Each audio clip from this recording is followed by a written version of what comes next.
السلام عليكم ورحمة الله تعالى وبركاته. الحمد لله رب العالمين، والصلاة والسلام على سيد المرسلين وعلى آله وأصحابه أجمعين. قال الله تعالى في القرآن العظيم وفي الفرقان المجيد: أعوذ بالله من الشيطان الرجيم، بسم الله الرحمن الرحيم. ومن يعظم شعائر الله فإنها من تقوى القلوب. صدق الله العلي العظيم. وقال رسول الله صلى الله عليه وسلم: كلكم راع وكلكم مسؤول عن رعيته. صدق رسوله النبي الكريم. புகழும் புகழ்ச்சியும் நம்மை எல்லாம் படைத்து பரிபாலித்துக் கொண்டிருக்கக்கூடிய ஏக இறைவன் அல்லாஹ் ஒருவனுக்கு உரித்தாகட்டுமாக. அவனுடைய திருத்தூதர் நம் ஆரியின் தலைவர் அன்னலம் பெருமானார் ஸல்லல்லாஹு அலைஹி வஸல்லம் அன்னவர்களின் மீதும், அவர்களின் வழி நடந்த உத்தம சத்திய சஹாபாக்கள், தாபிஈன்கள், தபா தாபிஈன்கள், சுஹதாக்கள், சாலிஹீன்கள், இங்கே ஒன்று கூடியிருக்கக்கூடிய நம் அனைவரின் மீதும் அல்லாஹ்வினுடைய சாந்தியும் சமாதானமும் நிறைவாக உண்டாகட்டுமாக. ஆமீன். கண்ணியத்திற்கும் பெரும் மதிப்பிற்கும் உரிய அல்லாஹ்வின் நல்லடியார்களே, பெரியவர்களே, சகோதரர்களே, இன்று நாம் வீட்டிருக்கக்கூடிய இந்த நாள் டிசம்பர் 6ஆம் நாள், நம்முடைய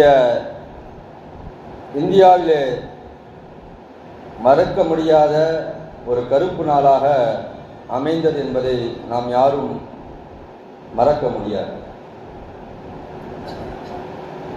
இஸ்லாமியர்களுடைய இதயங்கள் என்று சொல்லப்படக்கூடிய பள்ளிவாசல்களிலே ஒரு பள்ளிவாசலான பாபர் மசூதியை இன்றுதான் வாசிச பயங்கரவாதிகள் இடித்து தரைமட்டமாக்கினார்கள். அதற்கு பிறகு பல ஆண்டுகள் போராட்டத்திற்கு பிறகு இஸ்லாமியர்களுக்கு வெற்றி கிடைக்கும் என்ற நிலையிலேயே நாம் நீதிமன்றத்தை நாடிக்கொண்டிருந்தோம். ஆனால் நீதிமன்றமோ நீதிமன்றமாக மாறி பல வருடங்கள் ஆகி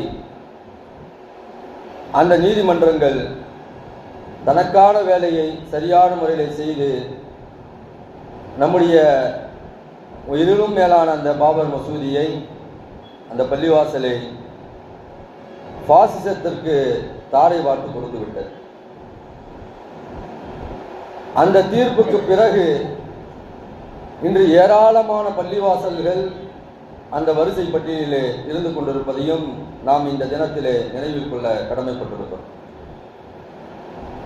450 வருடங்கள் பழமையான அந்த பள்ளிவாசலையே நாம் விட்டுவிட்டோம். அதற்கு பிறகு இன்னும் நிறைய பள்ளிவாசல்கள் அவருடைய பட்டியலிலே இருக்கிறது. ஒரு ஆய்வில் சொல்கிறார்கள், அவர்களுடைய அஜெண்டாவே இதுதான் என்பதாக சொல்கிறார்கள்.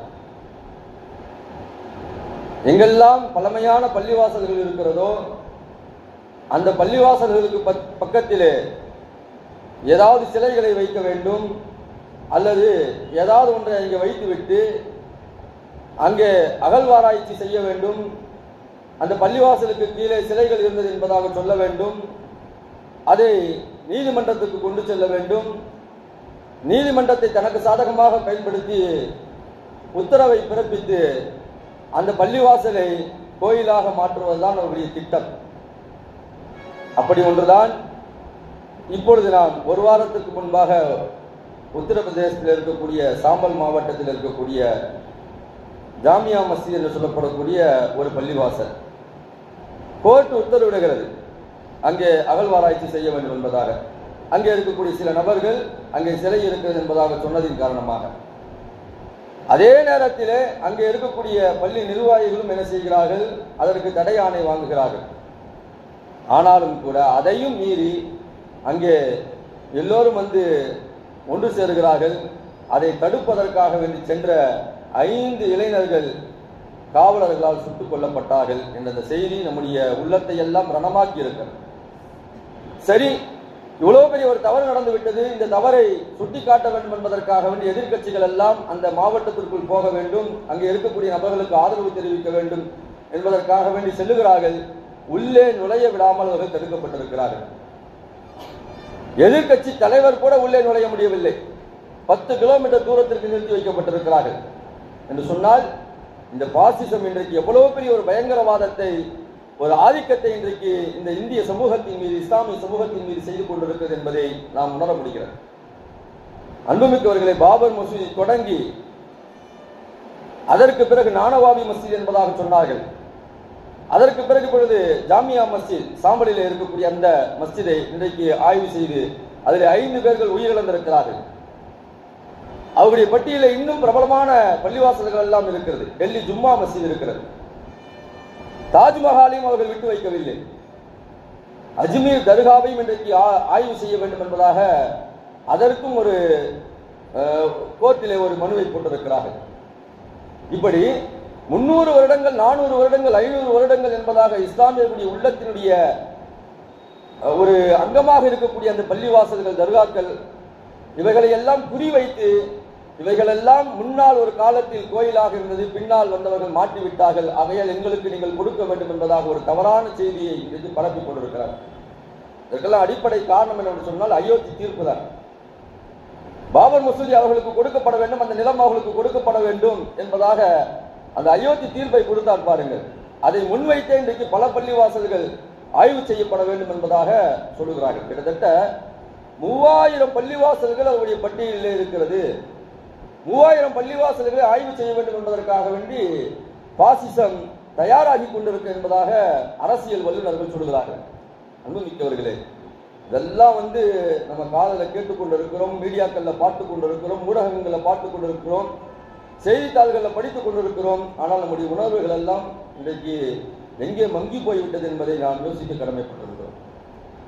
இதற்கான ஒரு எழுச்சியான ஒரு ஆர்ப்பாட்டம், போராட்டம் எல்லாம் இன்றைக்கு வெகுண்டலாமல் இன்றைக்கு குறைந்து போயிருக்கிறதை நாம் பார்க்க முடிகிறது. அன்புமிக்கவர்களே, பள்ளிவாசல்கள் நம்முடைய இதயங்கள். பள்ளிவாசல்களோடு ஒரு மனிதன் தன்னை தொடர்படுத்திக் கொள்ளும் போது அல்லாஹ் தஆலா நாளை மறுமையிலே அருஷுடைய நிலையை அவனுக்கு தருகிறான் என்பதாக அருமை நாயகம் ஸல்லல்லாஹு அலைஹி வஸல்லம் சொன்னார்கள். எவ்வளவு பிரச்சனைகள் இருந்தாலும், எவ்வளவு மனக்காயங்கள் இருந்தாலும், எவ்வளவு சிரமங்கள் இருந்தாலும், நீங்க பள்ளிவாசல்ல உட்கார்ந்து அமைதியா அல்லாஹ்வை திக்ர் செஞ்சு பாருங்க, குர்ஆனை ஓதி பாருங்க, தொழுது பாருங்க. அதுல கிடைக்கக்கூடிய அந்த மன நிம்மதி உலகத்தில் வேற எங்குமே எந்த இடத்திலும் கிடைக்காது. அவ்வளவு மன நிம்மதி அல்லாஹ் தஆலா பள்ளிவாசல்களை வைத்திருக்கிறார். அந்த பள்ளிவாசல்கள் தொடர்ச்சியாக இன்றைக்கு இருக்கக்கூடிய பயங்கரவாத அரசாங்கத்தின் மூலமாக கையகப்படுத்தப்படுகிறது என்று சொன்னால் நம்முடைய இஸ்லாமியர்கள் இதற்காக வேண்டிய எதிர்வினைகளை கண்டிப்பாக வருங்காலத்தில் ஆற்ற தயாராகி கொண்டிருக்க வேண்டும் என்பதை இந்த நேரத்திலே நாம் ஒவ்வொருவரும் நம்முடைய உள்ளத்திலே மிக ஆழமாக பதிவு வைத்துக் கொள்ள வேண்டும். இதற்கிடையிலே இன்னொரு செய்தியும் நாம் சொல்லுவோம். எவ்வளவுதான் இவர்கள் பள்ளிவாசல்களை இடித்தாலும், தரைமட்டமாக்கினாலும், அந்த பள்ளிவாசல்களை சேதப்படுத்தினாலும், அதனால் அவருடைய மனம் குளிர்னாலும், அதற்கு மேலாக அல்லாஹ் தஆலா உலகம் முழுக்க பல நாடுகளிலே பல பள்ளிவாசல்களை அல்லாஹ் தஆலா உருவாக்கி கொண்டிருக்கிறார். அன்புமிக்கவர்களே, உலகத்தில் அதிகமான பள்ளிவாசல்கள் இருக்கக்கூடிய நாடு எது தெரியுமா? இந்தோனேஷியாவிற்கு அடுத்து இந்தியா தான். அதிகமான பள்ளிவாசல்கள் இருக்கக்கூடிய நாட்டிலே 2ஆம் இடத்தை இந்தியா பிடிக்கிறது. இந்தோனேஷியா கூட இஸ்லாமிய நாடு, இஸ்லாமியர்கள் அதிகமாக வாழக்கூடிய நாடு. ஆனால் இந்தியா என்பது பல சமயங்கள் வாழக்கூடிய இந்த நாட்டிலே இவ்வளவு பள்ளிவாசல்கள் அல்லாஹ் தஆலா வைத்திருக்கிறார் என்று சொன்னால் இங்கே வாழக்கூடிய இஸ்லாமியர்கள் பள்ளிவாசலை நம்பித்தான் இருக்கிறார்கள், அல்லாஹ்வுடைய இல்லத்தை நம்பிதான் இருக்கிறார்கள். ஆகையால் தாங்கள் ஒரு இடத்திலே பகுதியில் இருக்கிறார்கள் என்று சொன்னால் அந்த இடத்திலே கண்டிப்பாக பள்ளிவாசலை உருவாக்குவார்கள். இது இந்தியாவிலே மட்டுமல்ல, சைனா நாம் எல்லாம் கேள்விப்பட்டிருக்கிறோம்.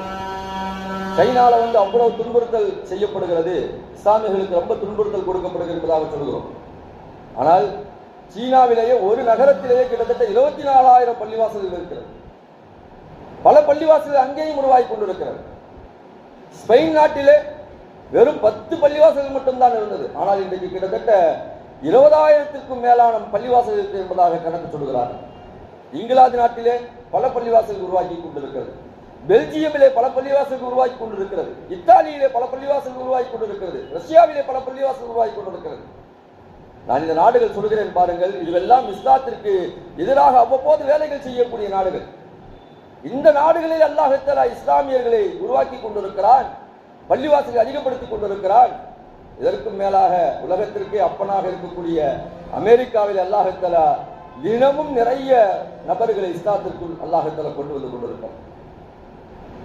நீங்கள் சூழ்ச்சி செய்தால் உங்களை விட சூழ்ச்சி செய்யக்கூடியவன் நான் என்பதை அல்லாஹ் திருமறையில் சொல்லி காட்டுகிறார். இன்னைக்கு உலகத்தில் அதிகமாக இஸ்லாத்தை ஏற்பதிலே முதல் இடத்திலே இருக்கக்கூடியவர்கள் அமெரிக்கர்கள் என்பதாக சொல்லப்படுகிறது. பல பள்ளிவாசல்கள் உருவாகி கொண்டிருக்கிறது.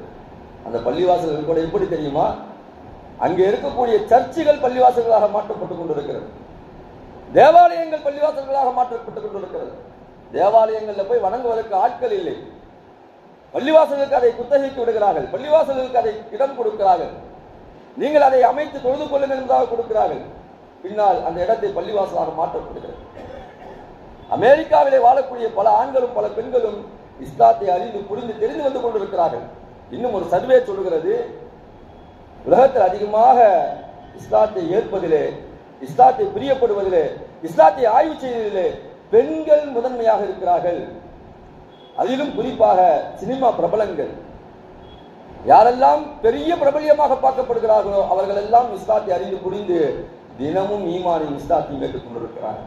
அல்லாஹ் குர்ஆன்ல சொல்றான்ல, நீங்கள் இந்த இஸ்லாத்தை அழிப்பதற்காக வேண்டி துடித்துக் கொண்டிருக்கிறீர்கள், ஆனால் இந்த இஸ்லாத்தை நாம் பரிபூர்ணப்படுத்துவோம் என்று அல்லாஹ் திருமறையில சொல்றான் பாருங்க. அது சாட்சாத் இந்த உலகத்தில் நடைபெற்றுக் கொண்டிருக்கிறது. ஒவ்வொரு காலகட்டத்திலேயும் பள்ளிவாசல்கள் மீது இது மாதிரியாக கை வைக்கக்கூடிய நபர்கள் இருந்து கொண்டுதான் இருந்தார்கள். எல்லா காலகட்டத்திலையும் இந்த நிலை இருந்தது. ஆனால் அவ்வப்போது அல்லாஹ் தஆலா அந்த பள்ளிவாசல்களை பாதுகாத்தான். அல்லது கொஞ்ச காலம் கழித்து யாரெல்லாம் அந்த பள்ளிவாசலுக்கு எதிராக இருந்தார்களோ அந்த நபர்களை அல்லாஹ் தஆலா பூண்டோடு அழித்தான் என்பதாக குர்ஆன் பேசுகிறது. நம்மள்கிட்ட இருக்கக்கூடிய பெரிய ஒரு ஆயுதம் என்னவென்று சொன்னால் அல்லாஹ் அதிகமாக துஆ செய்யும். அதை கூட நம்ம செய்யறதில்லையே. இந்த பாசிசவாதிகளுக்கு எதிராக நம்முடைய கைகளை அல்லாஹ்விடத்தில் ஏந்துவது கூட நாம் இல்லையே. எங்க பள்ளிவாசல் இருந்து நம்முடைய இதயம், நம்ம வீட்டில் ஒரு சின்ன சேதம் ஏற்பட்டு விட்டால் எவ்வளவு கஷ்டப்படுறோம். புதுசா ஒருத்தர் வீடு கட்டுறாரு, நல்லா கட்டி அந்த புதுசா வீடு கட்டி உள்ள போறாரு, போன உடனே அதுல ஏதாவது ஒரு கிராக் ஏற்பட்டுருச்சு அல்லது அதுல ஏதாவது ஒண்ணு உடஞ்சி போயிடுச்சுன்னு சொன்னா எவ்வளவு கஷ்டப்படுறோம்.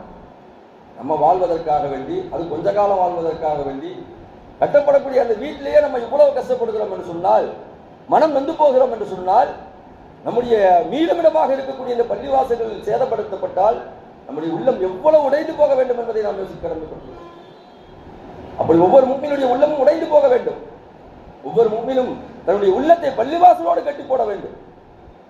அப்படி அந்த இதயங்கள் பள்ளிவாசலோடு கட்டி போடப்படும் போது, பள்ளிவாசலுக்கென்று ஒரு சேதம் வரும்போது, பள்ளிவாசலுக்கென்று ஒரு பாதகமான ஒரு சூழ்நிலை வரும்போது கண்டிப்பாக நம்முடைய உள்ளங்கள் எல்லாம் கொதித்து, ஆனால் அந்த நிலைகள் இன்றைக்கு இஸ்லாமியர்களிடத்தில் குறைவாகத்தான் அன்புமிக்கவர்களே, நாம் அந்த உணர்வை நம்முடைய உள்ளத்திலே உறுதியாக நாம் உருவாக்க வேண்டும்.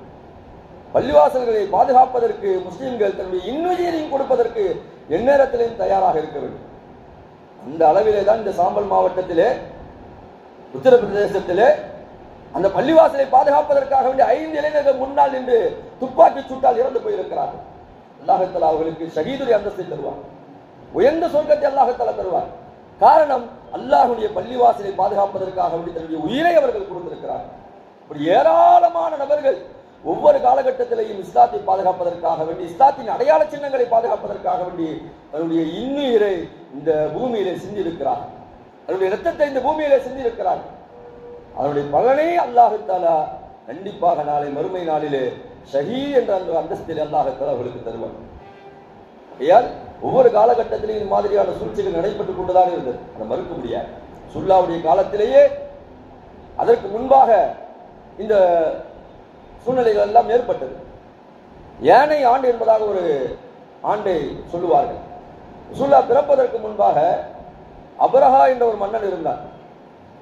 அந்த மன்னன் என்ன செய்தான் என்று சொன்னால், யானை படைகளை அனுப்பி வைத்து அதன் மூலமாக காபத்துல்லாஹை அழிப்பதற்காக வேண்டி முயற்சி செய்தார். அதைத்தான் அல்லாஹ் தஆலா திருமறையில் நாம் எல்லாம் ஒவ்வொரு தொழுகையிலையும் ஓதக்கூடிய, நாம் ஒவ்வொருவரும் அதிகமாக மனனம் செய்து வைத்திருக்கக்கூடிய அலம் தர கைஃப ஃபஅல ரப்புக பி அஸ்ஹாபில் ஃபீல், அலம் யஜஅல் கைதஹும் ஃபீ ததுலீல் வ அர்ஸல அலைஹிம் தைரன் அபாபில் தர்மீஹிம் பிஹிஜாரத்தின் மின் சிஜ்ஜீல் ஃபஜஅலஹும் கஅஸ்ஃபின் மாகூல். அந்த அப்ரஹா மன்னன் அந்த யானை படையை அனுப்பி வைத்தான்.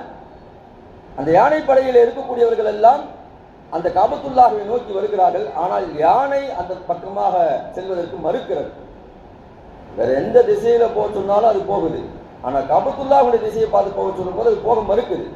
இருந்தாலும் அதை விரட்டி அடித்து அந்த காபத்துல்லாஹை அழிப்பதற்காக வேண்டி அனுப்பி வைக்கிறாங்க.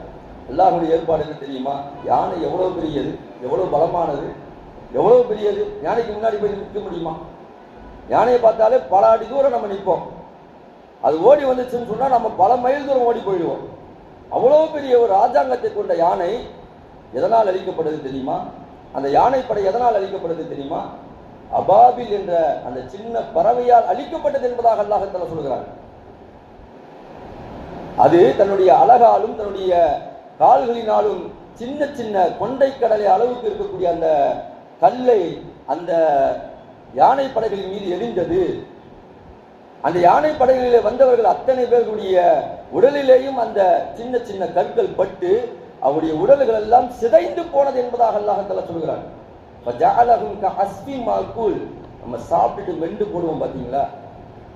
சாப்பிட்டுட்டு மெண்டு போடுவோம் பாருங்க. அத மாதிரி அவருடைய உடலை அல்லாஹ் தஆலா சின்ன பின்னமாக ஆக்கினான் என்பதாக திருமறை பேசுகிறது. காபத்துல்லா பக்கத்துல கூட போக முடியலங்க. நீங்க ஹஜ்ஜுக்கு சென்றவர்களுக்கு தெரியும், முஸ்தலிஃபா என்று ஒரு இடம் இருக்கிறது. அந்த முஸ்தலிஃபா என்ற இடத்திலேயே வைத்தவர்கள் எல்லாம் அழிக்கப்பட்டார்கள். அங்க சென்றவர்களுக்கு அந்த நிகழ்வுகள் எல்லாம் சொல்லப்படும். இந்த இடத்துல மட்டும் கொஞ்சம் வேகமா போங்கன்னு சொல்லுவாங்க. காரணம், அந்த இடத்துல தான் அவர்கள் அழிக்கப்பட்டார்கள். காபத்துல்லாஹ் அவர்கள் நெருங்க முடியவில்லை. சின்ன ஒரு பறவையால், அபாபில் பறவையால் அந்த யானை கூட்டமே அழிக்கப்பட்டது. அதனால இன்னைக்கு இருக்கக்கூடியவர்கள் என்ன பெரிய யானைங்க இவங்கெல்லாம். எவ்வளவு பெரிய ஆதிக்க சக்தியை வைத்திருந்தாலும் அல்லாஹ் தஆலா சிறு கற்களால் இவர்களை கண்டிப்பாக இன்றல்ல என்றாவது ஒரு நாள் துடை தெரிவான். அது கண்டிப்பாக நம்முடைய உள்ளத்தில் ஆழமாக பதிய வைக்க வேண்டும். அவ்வளவு பெரிய படையை அல்லாஹ் தஆலா அழித்திருக்கிறான் என்று சொன்னா இவங்கள ஜுஜுபி, இவங்கலாம் ஒண்ணுமே கிடையாது. ஒரு பாசாங்க காட்டிட்டு இருக்கிறாங்க, ஒரு பயத்தை காட்டிட்டு இருக்கிறாங்க. இஸ்லாமியர்கள் என்றைக்குமே ஒரு பதட்ட நிலையில வச்சுட்டு இருக்கணும் என்பதற்காக வேண்டி இது மாதிரியாக அவ்வப்போது என்ன செய்யணும்னு சொன்னா, இந்த பள்ளிவாசல் பிரச்சனை கலைப்புடுறது, இந்த பள்ளிவாசல் பிரச்சனை கலைப்புடுறது, முத்தலாக் பிரச்சனை கலைப்புடுறது, ஹிஜாப் பிரச்சனை கலைப்புடுறது, ஏதாவது ஒண்ணு கலப்பி விட்டு இவன் அதில் குளிர் காத்துக்கிட்டே இருப்பான். ஆனால் அந்த யானை படை எப்படி அழிக்கப்பட்டதோ அது மாதிரி இவன் அழிக்கப்படுவான். ஒரு நாள் கண்டிப்பாக அழிக்கப்படுவான் என்பதிலே எந்த விதமான சந்தேகம் இல்லை. இதே நிலை பைத்துல் முகத்தஸுக்கும் ஏற்பட்டது. சுலைமான் அலைஹிஸ்ஸலாம் பைத்துல் முகத்தஸை கட்டினாங்க. அதற்கு பிறகு அந்த பைத்துல் முகத்தஸ் யூதர்களுடைய கையில் இருந்துச்சு. அந்த யூதர்களுக்கு ஒரு ஹிட்லராக புஹ்த் நஸர் தோன்றினார். ஹிட்லர் இப்பதானே தோன்றினாரு.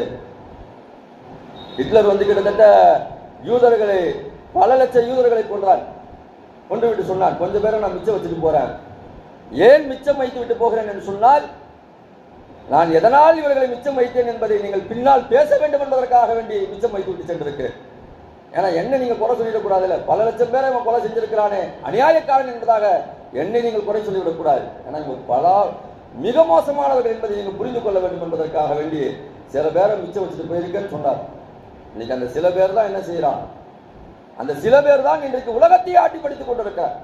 அமெரிக்கா பயப்படுகிறது, பல நாடுகள் பயப்படுகிறது. கொஞ்சம் சின்ன நாடு, தங்க வந்த நாடு, எந்த நாட்டிலும் எந்த விதமான இடமும் கொடுக்காத ஒரு அகதிகளாக வந்தவர்கள் இன்றைக்கு உலகத்தையே ஆட்டி படைத்துக் கொண்டிருக்கிறார்கள் சொன்னால் அவங்க எவ்வளவு மோசமானவர்களாக இருந்திருப்பார்கள். அன்னைக்கு ஹிட்லர் புஹ்த் நஸர் அந்த யூதர்களை எல்லாம் அழிக்க அவன் வருகிறான். அவன் ஒரு நெருப்பு வணங்கியவன். ஹிட்லரை போன்று அங்க இருக்கக்கூடிய அந்த யூதர்களை எல்லாம் துரத்துகிறான், கொல்லுகிறான். அவர்களெல்லாம் ஊரை விட்டு வெளியே சென்று விடுகிறார்கள். கிட்டத்தட்ட ஊர்ல இருக்கக்கூடிய எந்த யூதர்களையும் அங்க இருக்க விடல, எல்லாரையும் துரத்தி விடுறான். கிட்டத்தட்ட 40 வருடங்கள் அந்த புஹ்த் நஸர் என்ன செய்கிறான் என்று சொன்னால், என்ன மாதிரி எதுவும் வர முடியாது, யாராவது இப்படி அழிச்சிருக்காங்களா, நான் எப்படி அழிச்சு பைத்துல் முகத்தஸை ஏன் கட்டுப்பாட்டில் வச்சிருக்கிறேன் என்பதாக பைத்துல் முகத்தஸ் அவன் கட்டுப்பாட்டில் கொண்டு போனான். ஆனால் அவன் ஒரு நெருப்பு வணங்கியாக இருப்பதால் அந்த பைத்துல் முகத்தஸை எரித்தான். அந்த நேரத்துல தான் மூசா அலைஹிஸ்ஸலாமுடைய அந்த தடி இருக்கு பாத்தீங்களா, அவங்க தடியை போட்டா பாம்பா மாறும்னு சொல்லுவாங்கல்ல, அந்த தடி அந்த நெருப்பால் தான் எரிந்து போனது. தௌராத் வேதம் அந்த நெருப்பால் தான் எரிந்து போனது. 10 கட்டளைகள் அந்த நெருப்பால் தான் எரிந்து போனது. பைத்துல் முகத்தஸை அவன் சேதப்படுத்தினான், அதில் சந்தோஷப்பட்டான். அதனால அவன் பள்ளிவாசல் மேல கை வச்சதுனால அல்லாஹ் தஆலா எப்படி ஒரு அழிவை கொடுத்தான் என்று சொன்னால் 2 விதமான ரிவாயத்துகள் வருகிறது.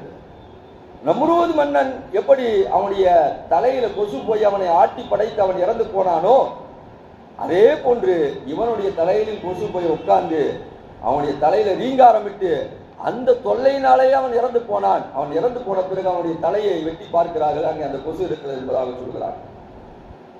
அப்படி அவன் இழிவான முறையிலே அவன் கொல்லப்பட்டான், இழிவான முறையில் அவன் வேதனை செய்யப்பட்டான், இறந்து போனான் என்பதாக வரலாறு சொல்கிறது. பள்ளிவாசல்கள்ல யாரு கை வைத்தாலும் கூட, நாம இருந்தாலும் சரி, யாரு கை வச்சா கூட அவங்களுடைய வாழ்க்கை நல்லா இருக்காது. இன்னைக்கு பல இடங்கள்ல பள்ளிவாசலுடைய சொத்துக்களை இஸ்லாமியர்கள் என்ன செய்யறாங்கன்னு சொன்னா கொஞ்சம் கூட கூசாம அதுல கை வைக்கிறாங்க. ஒரு காலத்துல சொல்லுவாங்க, பள்ளிவாசல்ல உட்கார்ந்து எந்திரிச்சு போனா கூட ட்ரெஸ் என்ன செய்யுங்க, உதறி விட்டு போங்க, அதனுடைய இருக்கக்கூடிய அந்த பாயினுடைய குச்சி கூட நம்மளோட ஒட்டிட்டு வந்துடக்கூடாது அப்படின்லாம் இருந்த காலம்லாம் இருந்துச்சு. ஆனா இன்னைக்கு கொஞ்சம் கூட பயம் இல்லைங்க. பள்ளிவாசலுடைய சொத்துக்கள் திருடப்படுகிறது, பள்ளிவாசலுடைய சொத்துக்கள் அபகரிக்கப்படுகிறது. பள்ளிவாசல்ல தைரியமா உட்காந்து சம்பாதிச்சுட்டு இருக்கிறாங்க, பல இடங்கள்ல இருக்கு. நம்மள்கிட்ட முதல்ல மாற்றம் வர வேண்டும். நம்மள்கிட்ட இன்னைக்கு மாற்றம் இல்லையே, நாமளே பல தவறுகள் செய்து கொண்டிருக்கிறோமே. எல்லாம் என்ன குர்ஆன்ல சொல்கிறான், நீங்கள் உங்களை மாற்றவில்லை என்று சொன்னால் வேறு ஒரு சமுதாயத்தை கொண்டு வந்து நான் அங்கே உட்கார வைப்பேன் என்பதாக அல்லாஹ் பேசுகிறார். நம்மள்கிட்ட இருந்து முதல்ல மாற்றம் வர வேண்டும்.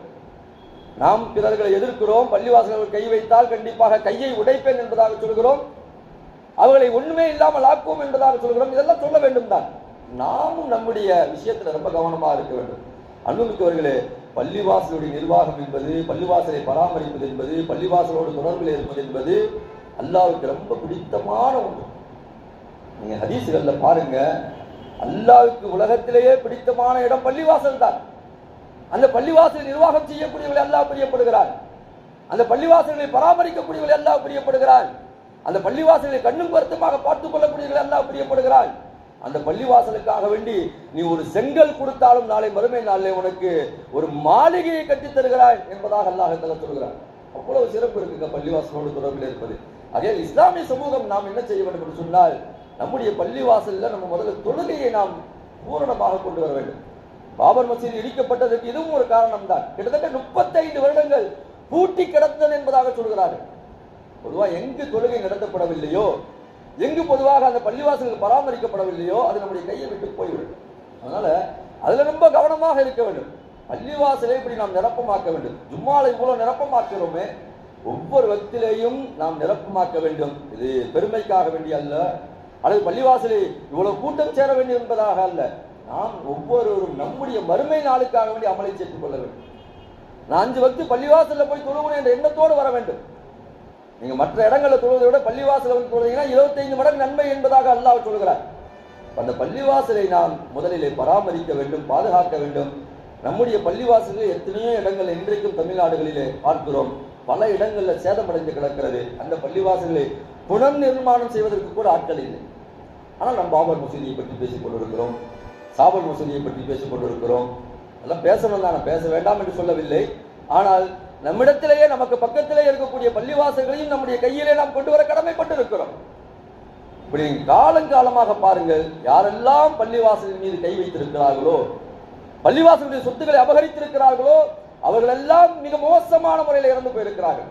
ரசூலுல்லாஹ் சொன்னாங்க, ஒரு காலம் வரும், ஏற்கனவே காபத்துல்லாஹ் எப்படி அப்ரஹாம் மன்னன் அதை இடித்து தரமட்டமாக்குவதற்காக வேண்டி ஒரு படையை அனுப்பினானோ, அது மாதிரி கியாமத் நாளுடைய நெருக்கத்திலையும் காபத்துல்லாஹை அழிப்பதற்காக வேண்டி ஒரு கூட்டம் வருமா சொல்ல ஹதீஸ்ல சொல்றாங்க. காபத்துல்லாஹை அழிப்பதற்காக வேண்டி ஒரு கூட்டம் வரும். ஆனால் அவர்கள் வரக்கூடிய வழியிலேயே பூமியில இழுக்கப்பட்டு இறந்து போய்விடுவார்கள்.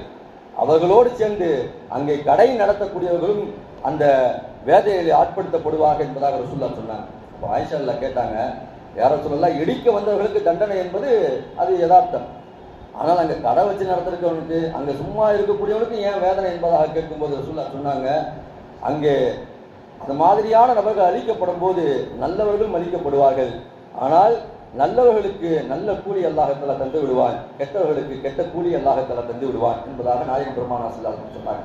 காபத்துல்லாஹ்வை தொட முடியாது என்பதாக சொன்னார். அதான் நம்ம விளங்க வேண்டியது. காபத்துல்லாஹ்வை ஒவ்வொரு காலகட்டத்திலையும் அழிப்பதற்காக வேண்டி பல முயற்சிகள் நடைபெற்றுக் கொண்டுதான் இருந்தது. ஆனால் அதை அல்லாஹ்தஆலா பாதுகாத்து வந்தான். இன்றைக்கும் பல இடங்களில் பலவிதமான முயற்சிகள், அதுவும் இந்தியாவிலே பல பள்ளிவாசல் மீது குறிவைத்துக் கொண்டிருக்கிறார்கள்.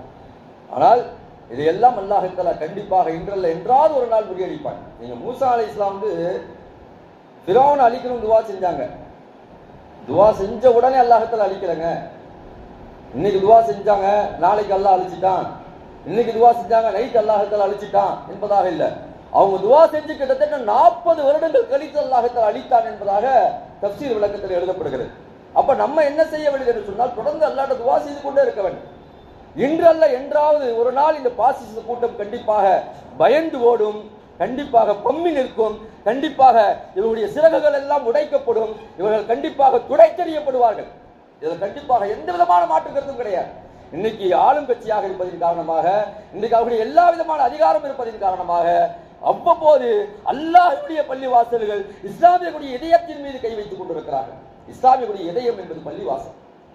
பள்ளிவாசல் மீது கை வைத்தவன் என்றைக்கும் உருப்பட போவது கிடையாது, அது யாராக இருந்தாலும் சரி. அதனால நம்ம அல்லாஹ்ட்ட தொடர்ந்து துவா செய்து கொண்டே இருக்க வேண்டும். நீங்க ரசூலுல்லாஹ் வந்து கடைசி காலகட்டத்தை பத்தி பேசும்போது சொல்லுவாங்க, தஜ்ஜாலுடைய வருகை வந்து ரொம்ப மோசமானது. தஜ்ஜாலுடைய வருகை இருக்கு பாத்தீங்கன்னா, அது ரொம்ப மோசமானது.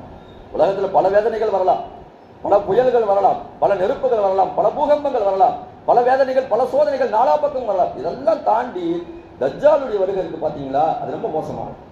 சொன்னாங்க, தஜ்ஜால் இந்த உலகத்தில் வருவதற்கு 3 வருடத்திற்கு முன்பாகவே இந்த பூமியில பாத்தீங்கன்னு சொன்னா சில மாற்றங்களை அல்லாஹ்தஆலா கொண்டு வருவார். இங்க உணவு தட்டுப்பாட்டை எல்லாம் ஏற்படுத்துவார். முதல் வருடத்திலே அல்லாஹ்தஆலா பாதி அளவு உணவு தட்டுப்பாட்டை ஏற்படுத்திவிடுவார். ரசூலுல்லாஹ் ஹதீஸ்ல சொல்றாங்க, அந்த சோதனையை நாம் தாங்குகிறோமா என்பதை அல்லாஹ்தஆலா பரிசோதிப்பாங்க. 2ஆம் வருடத்தில் அல்லாஹ்தஆலா 3/4 உணவு தட்டுப்பாட்டை ஏற்படுத்தி விடுவார். பஞ்சத்தை அல்லாஹ்தஆலா நிலவ செய்வார். 3ஆவது வருடத்திலே அவன் வரக்கூடிய அந்த வருடத்திலே ஒட்டுமொத்தமாக அல்லாஹ்தஆலா உலகம் முழுக்க பஞ்சத்தை ஏற்படுத்தி விடுவான். அந்த நேரத்தில் தான் அவன் வருவான். அந்த நேரத்தில் நம்முடைய ஈமானை நாம் பாதுகாக்க வேண்டும் என்பதாக அருமை நாயகம் ஸல்லல்லாஹு அலைஹி வஸல்லம் சொன்னாங்க. கடுமையான நேரம் தானங்க, சோதனையான நேரம் தானங்க. ஒன்று தஜ்ஜால், 2வது இங்க பஞ்சம், சாப்பிட்றதுக்கு வழி இல்லை, குடிக்கிறதுக்கு தண்ணி கிடையாது. இது மாதிரியான ஒரு சூழல்ல வந்து நாம் நம்முடைய ஈமானை பாதுகாப்பது என்பது எவ்வளவு பெரிய வலிமையான ஒரு காரியம். அது மாதிரியான நேரங்கள் வந்தாலும் கூட உங்களுடைய ஈமானை நீங்கள் எந்த நேரத்திலையும் இழக்கக்கூடாது என்பதாக அருமை நாயகம் ஸல்லல்லாஹு அலைஹி வஸல்லம் சொல்லியிருக்கிறார்கள். நம்ம அது மாதிரியான ஒரு சூழ்நிலை இன்னைக்கு இல்லை. நமக்கு அல்லாஹ்தஆலா ஒரு பாதுகாப்பான ஒரு இடத்தை கொடுத்திருக்கிறான். ஆனாலும் கூட நாளை நம்முடைய பள்ளிவாசலுக்கும் பறிக்கப்படலாம், நம்முடைய பள்ளிவாசல் மீது கை வைக்கப்படலாம். அது ரொம்ப கவனமாக இஸ்லாமிய சமூகம் இருக்க வேண்டும். இன்னைக்கு பாத்தீங்கன்னு சொன்னா ஒப்பு சட்டத்தை போட்டுட்டு பல இடங்கள்ல வந்து கலெக்டர் உத்தரவிட்டால் தான் அந்த இடத்தை பள்ளிவாசலுக்காக வேண்டி கொடுக்க முடியும் என்பதாக சில நிலைகள் எல்லாம் இன்றைக்கு பல இடங்களில் உருவாகி கொண்டிருக்கிறது.